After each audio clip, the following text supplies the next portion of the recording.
Nami-miss ko na mag-vlog. So, Saturday, gagawa ng report. Gusto ko mag-vlog ulit. Gusto ko na i-enjoy na naman natin yung araw. Yan. So, ano ba yung lifestyle natin? Siyempre, simple lang naman. As usual. Pero ang pinag ngayon, limit na yung chan natin. Hindi natin siya mataba. So, kita nyo naman. So, ganun kaganda yung lifestyle natin. So, although stress, work, sa pagiging independent, back in reality. So, mag-isa na naman ulit. Pero tuloy pa rin yung business. Yun lang masasabi ko. So, simple lang. Pag kayong mag-isa, huwag kayong ma-disappoint.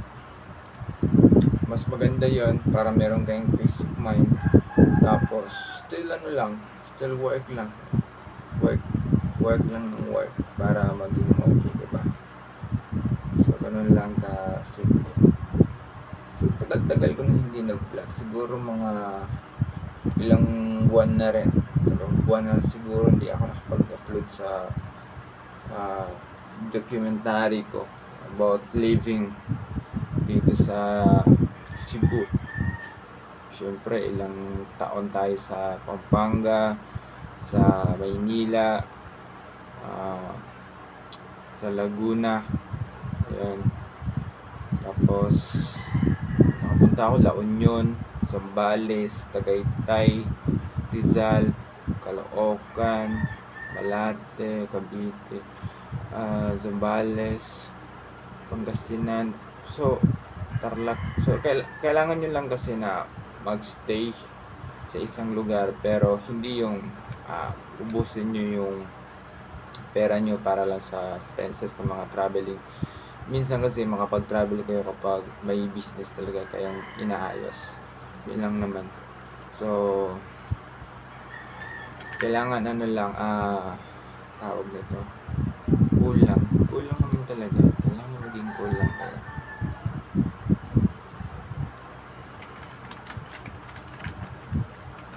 Excited na ako ulit mag-vlog. Yun lang. Excited na ako mag-vlog. Sobrang na-miss ko lang yung dati lang yung subscriber ko 500 to 1,000 tapos nag-lock yung YouTube ko. Gumawa ako ulit ng YouTube. Pero ilan lang yung views, ilan lang yung total views ko nun, siguro nasa kalahating million lang yata o wala lang. Siguro pero nakaabot naman ng million yun. Pero ngayon medyo malaki-laki na yung total views ko ngayon sa YouTube, sa Web Kingston. So, ang dami ko na rin na-achieve. Siguro hindi ko lang siya bibilangin, hindi ko lang siya i-explain.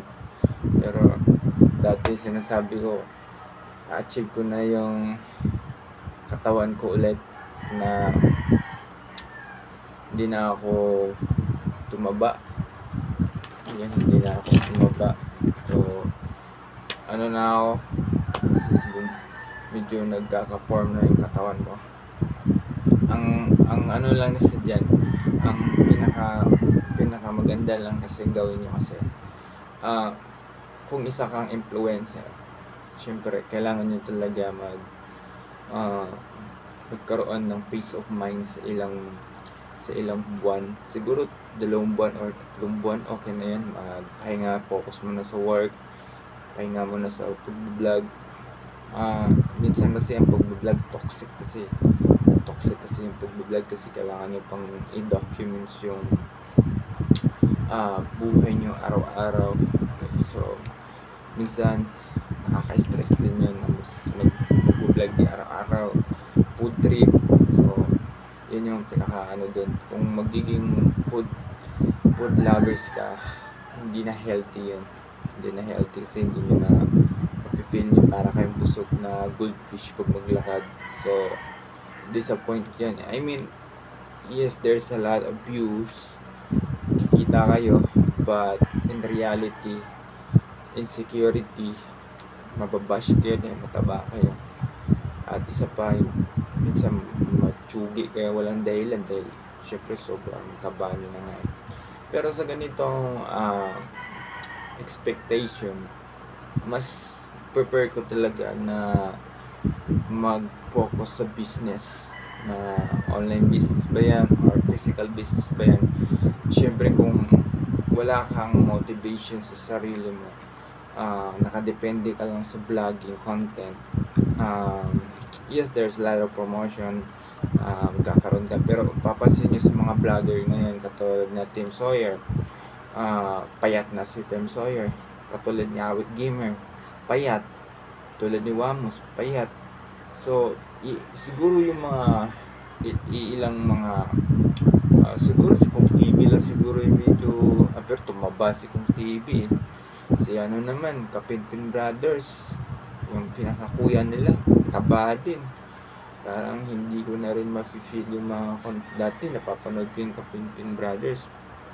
Tuwang-tawa talaga ako nun kasi medyo okay pa eh, pero ang katagalan para na siyang damulag na hindi na talaga healthy yung ano niya, hindi na talaga healthy yung katawan, hindi, parang sumobra na siya sa mga kain ganun. Si Kung TV naman, although hindi pabayaan ni Kung TV naman din yung sarili niya, parang hindi na siya ganun ka flexible din, hindi katulad dati na iba talaga yung tag team nila.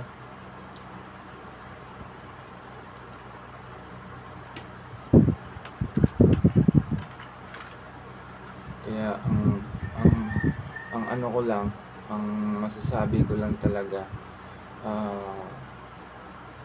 yun lang talaga ang masasabi ko.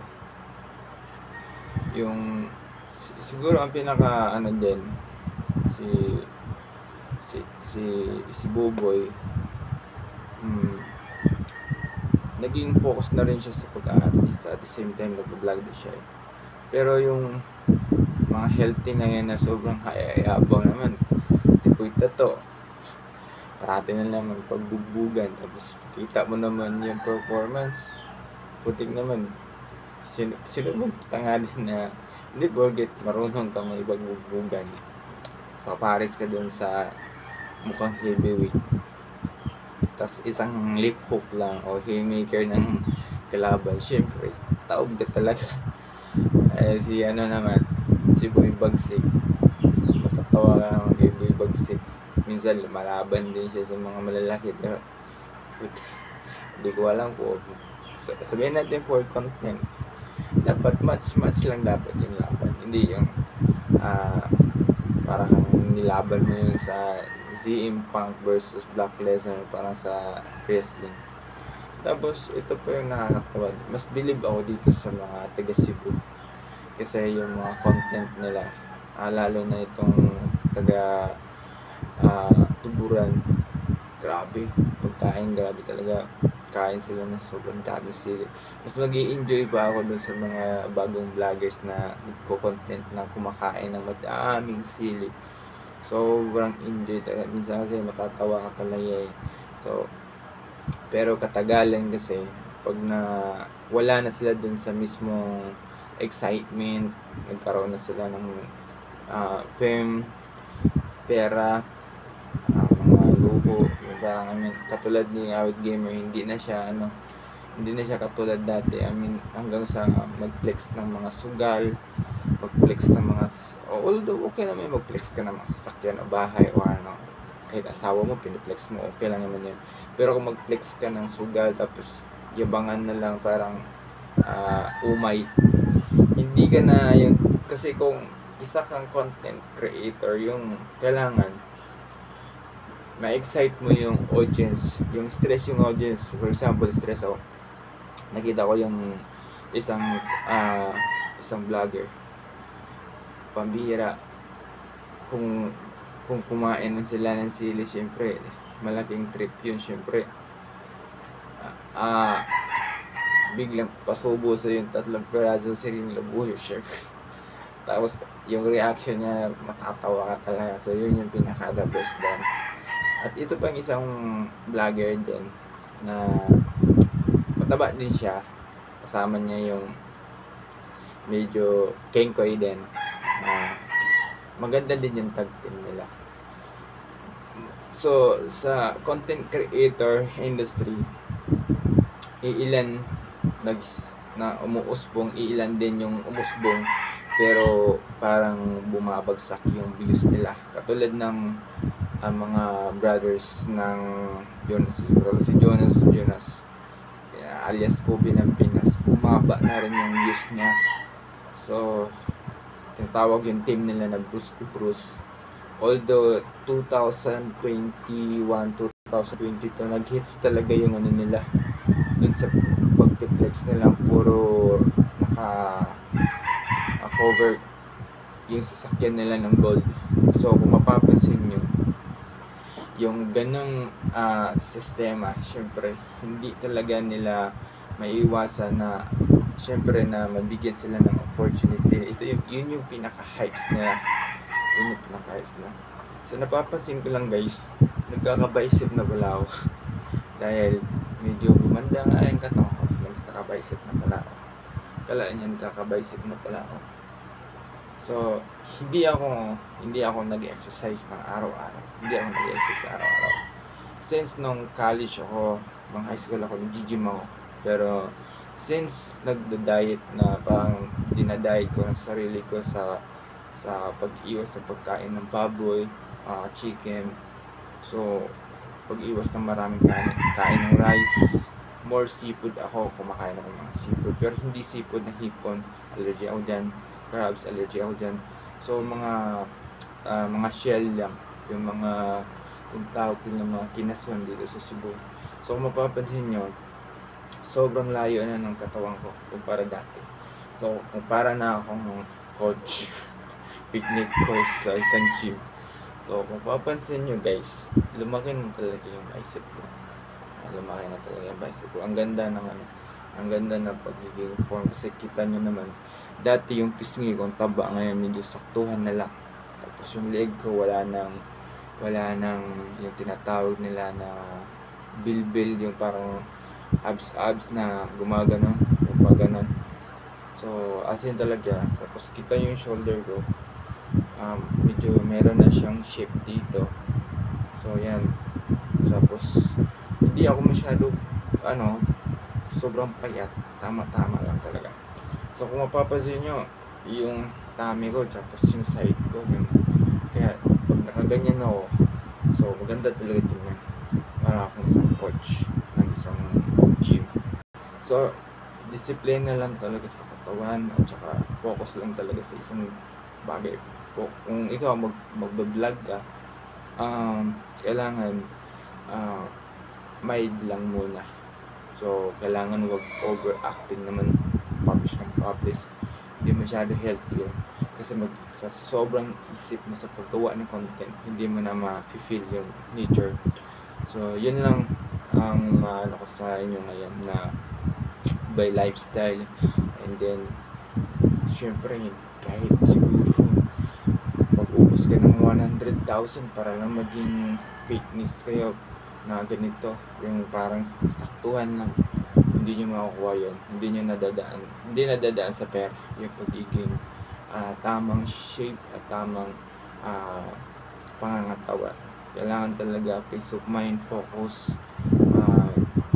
Kailangan nyo muna independent, i-raise yung sarili nyo for good motivation. Yun lang.